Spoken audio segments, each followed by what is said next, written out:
Hi, I'm Martin Taylor, Martin S. Taylor to give me my full professional billing, and I've been a stage hypnotist for well over 30 years.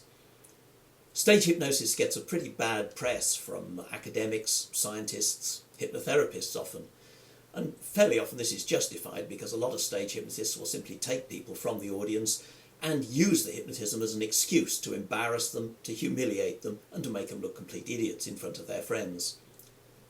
I think the public deserve better than this, and so I put together a lecture demonstration about hypnosis called Hypnotism Without Hypnosis.